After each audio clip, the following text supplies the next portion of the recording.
All right, let's talk free speech, people. It's a cornerstone of any democracy, right? The freedom to voice your opinion, even if it's unpopular, is vital. It's how we challenge norms, spark debate, and ultimately make progress. But here's the catch. This freedom isn't absolute. It comes with responsibilities. We've all got that one uncle at Thanksgiving who thinks free speech means saying whatever pops into his head, consequences be damned.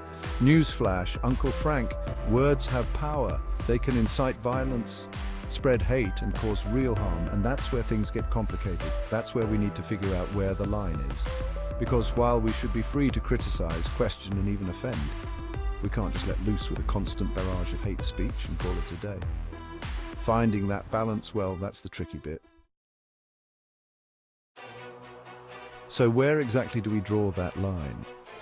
When does free speech morph into something more sinister? It's a question that has plagued philosophers, lawmakers, and, well, pretty much everyone who's ever used the internet. One clear boundary is incitement.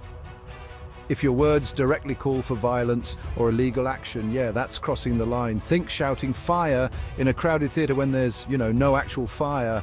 Not cool, man. Then there's hate speech. This one's a bit trickier to define. It's about targeting someone based on their race, religion, sexual orientation, or other protected characteristics. It's about inciting hatred and discrimination. It's about dehumanizing entire groups of people. And that's never okay. The problem is, these lines aren't always crystal clear.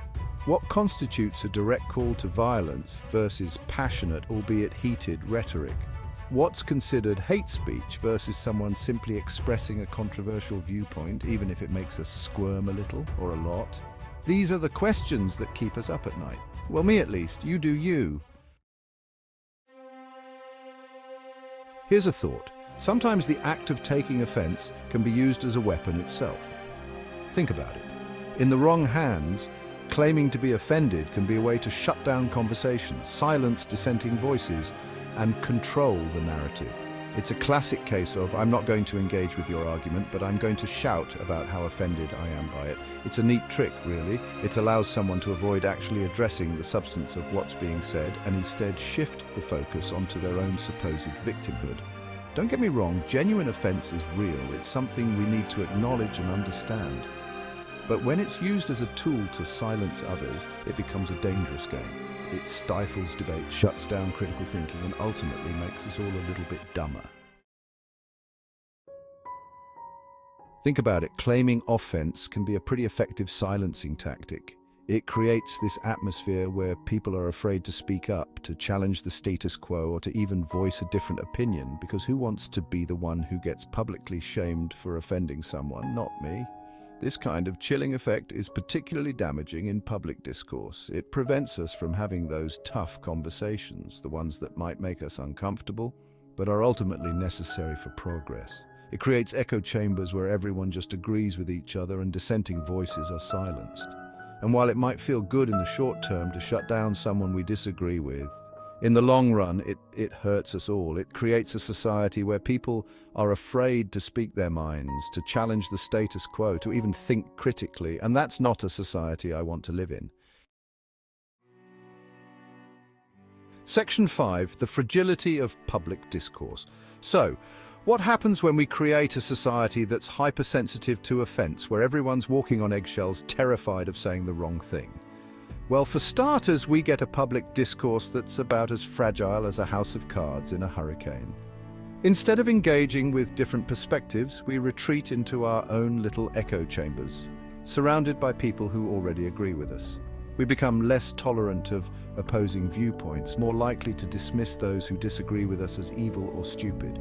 And when that happens, guess what? We stop listening, we stop learning, we stop growing. We become so fixated on not offending anyone that we forget how to actually communicate with each other. Section 6, building resilience, education as key. Okay, so how do we fix this whole mess? Well, it's complicated. There's no easy answer, no magic wand to wave, but one thing's for sure, education is key.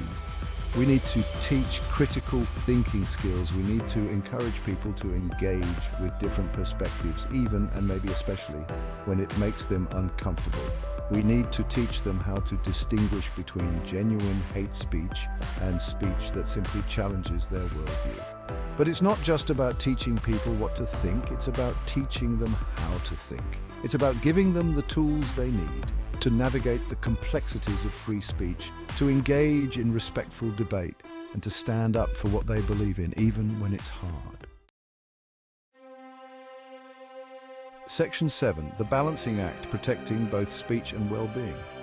Look, finding the balance between protecting free speech and protecting people from harm is like trying to juggle chainsaws while riding a unicycle on a tightrope.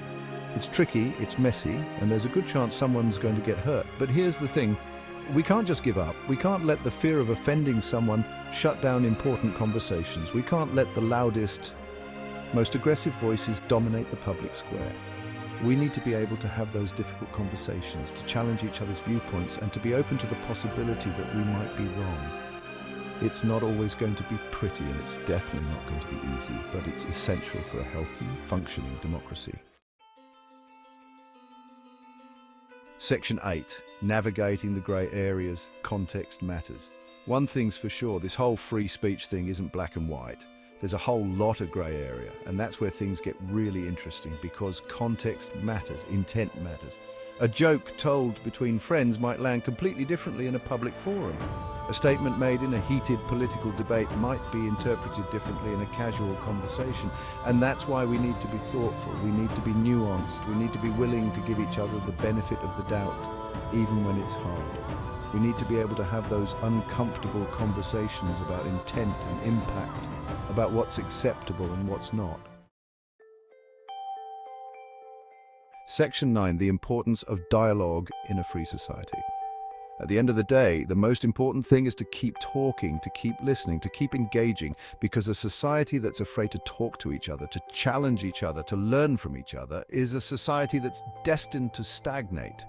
Free speech isn't just about protecting our right to say what we think, it's about creating a space where we can have those difficult conversations, where we can challenge each other's perspectives, and where we can ultimately grow as individuals and as a society. It's not always going to be easy, and it's definitely not always going to be pretty, but it's the only way forward.